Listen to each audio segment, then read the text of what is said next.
And so, as the title suggests, this is my top 10 most annoying things in Planetside. Since this is my personal list, you're free to disagree. Anyhow, let's start.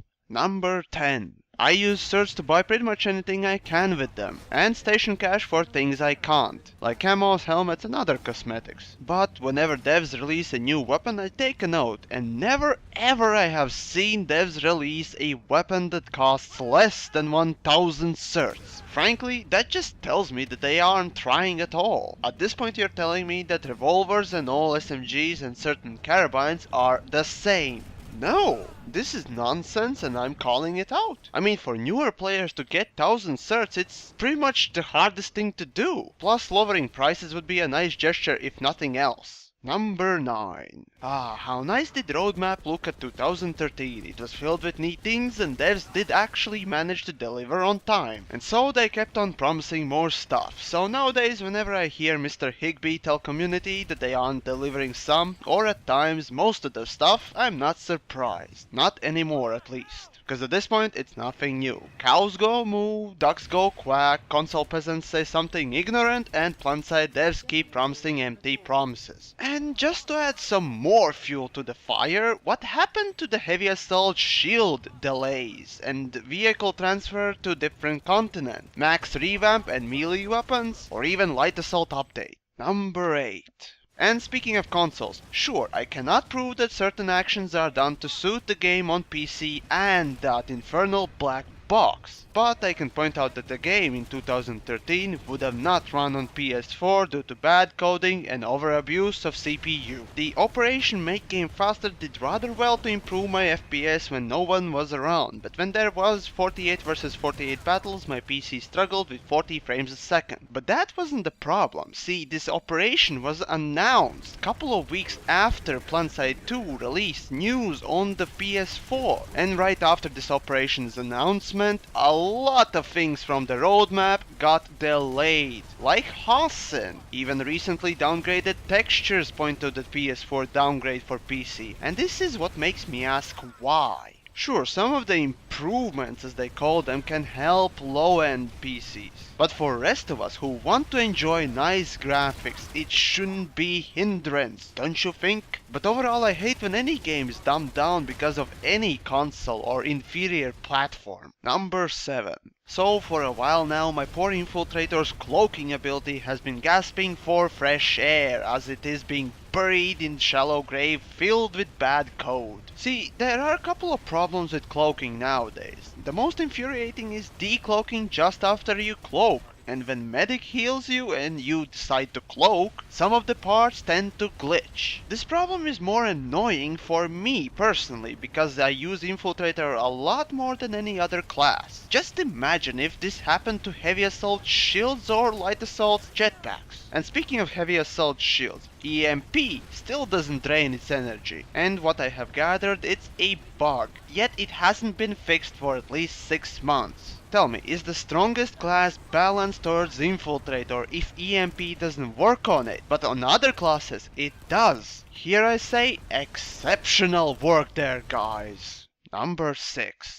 Tell me, does PS4 has Nvidia GPU? Frankly, I have no idea, but whatever happened to PhysX for this game? Nevertheless, tell me, what is the first thought that comes to your mind after hearing the low graphical settings? I usually think of console-grade visuals and better performance. Unfortunately for Planetside, it's not the case. See, when I put everything to low or off, my frame rate doesn't really increase or decrease. Odd. Honestly, I have tested several times and I didn't really find a difference between very low, low and medium. I tested all three without shadows and without effects, because obviously they do increase or decrease performance. And at some point it got really weird because on medium my game actually played better than on low or very low. Maybe the game consumes less RAM, but that doesn't really increase performance at all. So devs, maybe label which setting piece reduce or increase performance. performance. And perhaps just make it very simple. Actually make low settings that increase performance, not reduce or stay the same. Oh, and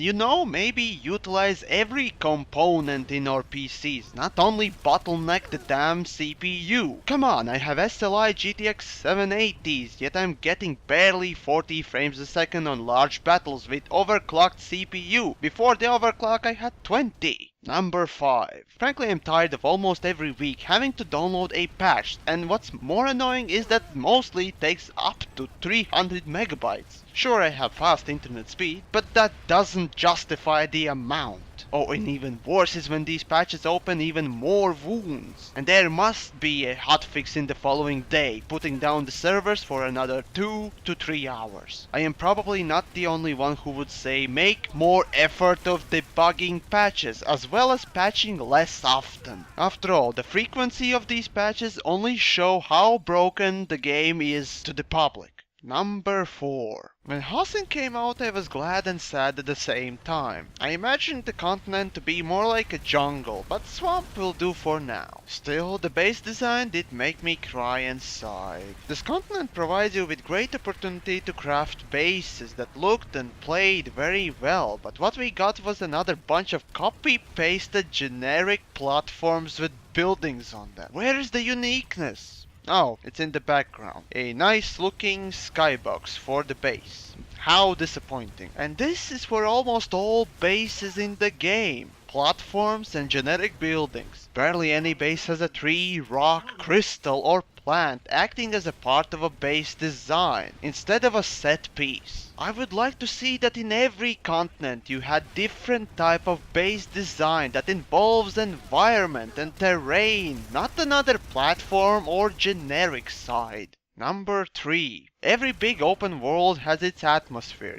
Unfortunately, Planetside atmosphere is equivalent to a concrete brick. Devs say that this is endless war, but with all the silly costumes, it even loses the bland taste of concrete. What this game is lacking is lore-involved gameplay, as well as any atmospheric build-up with all the bases looking alike, and factions barely having any differences. I feel more and more annoyed to be asked to go and capture or kill anything. But this is a shooter. I should be enjoying killing. Number 2.